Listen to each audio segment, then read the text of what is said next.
জাহাঙ্গীর হুজুর আপনাকে মিয়া খলিফা সালাম দিয়েছে, পরিমণি কি ডিভোর্স দিয়েছেন?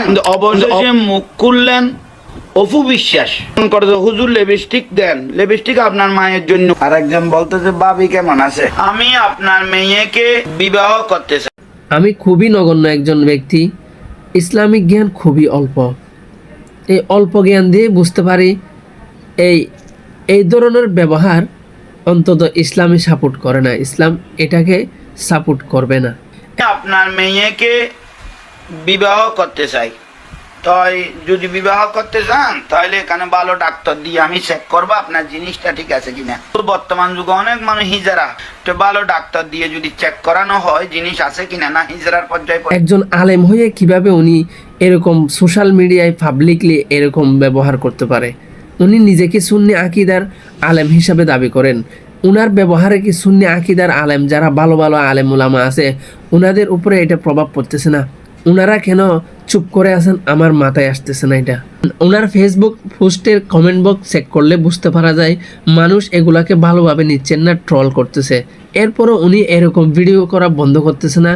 আমার মাথায় আসতেছে না এটা কি জাতির জন্য উনি কি ভালো কোনো মেসেজ নিয়ে আসতেছেন, নাকি উনি নিজে টাকা ইনকাম করার জন্য এই ধরনের পাগলামো করতেছেন ইসলামের নাম দিয়ে এবং সুন্নি আকীদার নাম দিয়ে।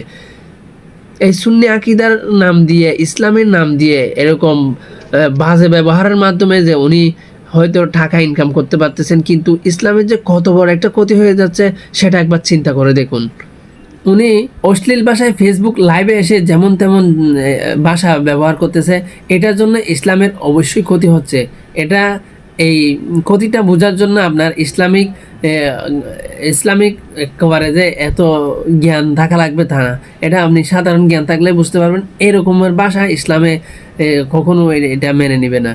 তো আমার কথা হচ্ছে ইসলামে উনি যেহেতু নিজের পরিচয় দিয়ে কিছু করতেছে না, উনি যেটা করতেছে উনি ইসলামের নাম ব্যবহার করতেছে এবং সুন্নি আকীদার নাম ব্যবহার করতেছে। এই সুন্নি আকীদার নাম ব্যবহার করে এরকম ব্যবহার যদি সুন্নি আকীদার আলেমেরা করে থাকেন, তাহলে সুন্নি আকীদার কি কোনো এটাতে সুন্নি আকীদার কোনো প্রভাব পড়তেছে না? আপনারা যারা সুন্নি আকীদার ভালো আলেম ওলামা আছেন, আপনারা কেন ওনার বিরুদ্ধে কোনো সোচ্চার হচ্ছেন না, কোনো পদক্ষেপ নিচ্ছেন না? দয়া করে কারো সামনে যদি এই ভিডিওটা সুন্নি আকীদার কোনো আলেমের এবং হুজুরের সামনে চোখের সামনে যায়, আপনারা দয়া করে একটু কমেন্ট বক্সে জানাবেন কেন আপনারা চুপ করে আছেন, নাকি আপনারা এই ব্যবহারটাকে সাপোর্ট করতেছেন। আপনারা চুপ করে থাকলে অবশ্যই এই জাতি মনে করবে এবং আপনারা এটাকে সাপোর্ট করতেছেন এবং আপনাদের ব্যবহারও ঠিক সেম এটাই স্বাভাবিক। আপনারা চুপ থাকবেন কেন?